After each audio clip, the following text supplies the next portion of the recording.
Hi champions, welcome to Thursday, last day of making predictions and checking if they're correct with the outcomes.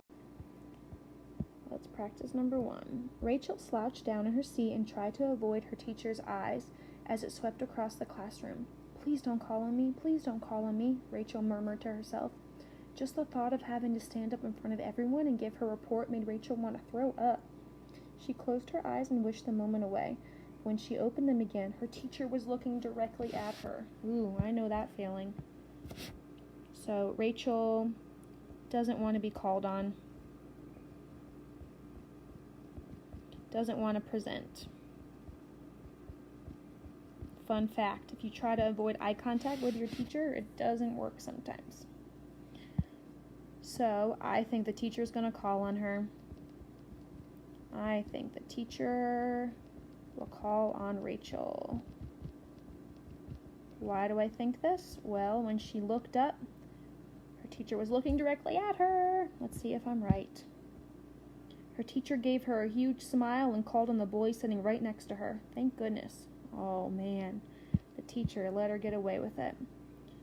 The teacher called on the boy next door.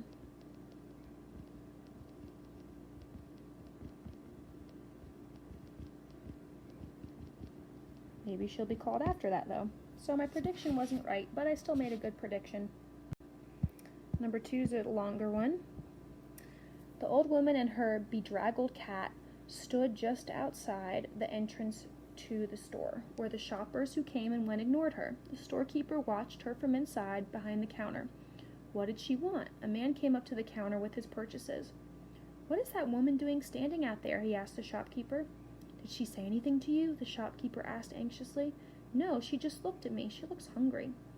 The shopkeeper only grimaced in reply. We learned about the word grimaced.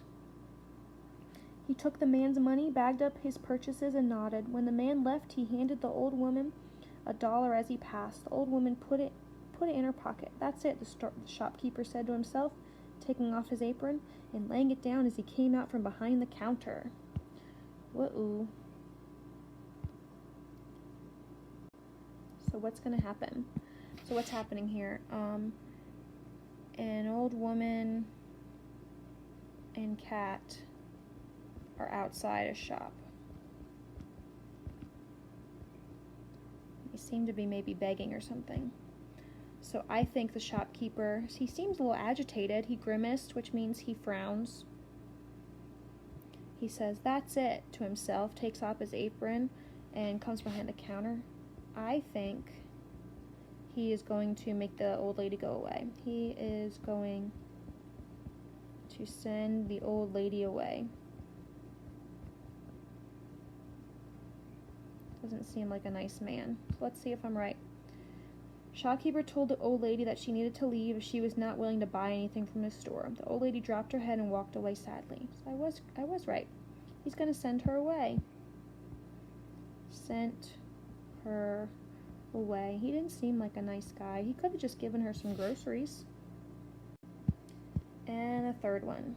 Amelia stood looking at the baby squirrel, which was no bigger than her own small fist.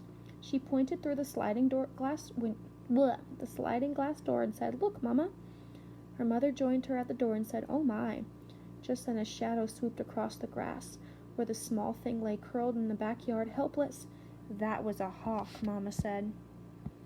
So what's happening here? Amelia found a baby squirrel.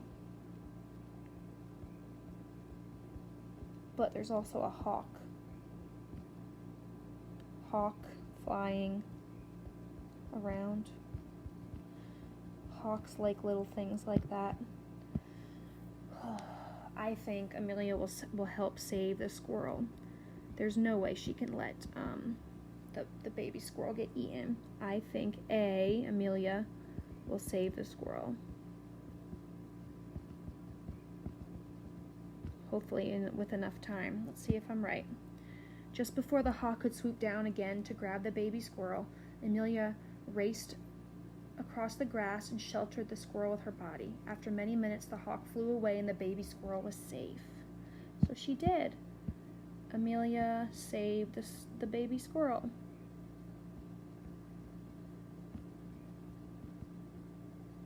I didn't know she was going to do it in that manner. She actually used her body, but either way, she helped save. Last story is Carla's Sandwich. This is a really cute one as well. So you're going to make your 4 predictions, pausing at a minute 24. It's disgusting, said Leslie, and she went to sit next to Nadie instead. I can't believe it, Buster said sadly. I forgot my sandwich at 3:58. At 5:45, can I please have one of your sandwiches? And at 8:36, I'm not telling, said Carla. You'll just have to wait until lunchtime. So pause, make your predictions, press play again so you can figure out the outcome. It's okay to be wrong. Remember, that's the whole point, is to just make a good prediction. And we'll go over this tomorrow.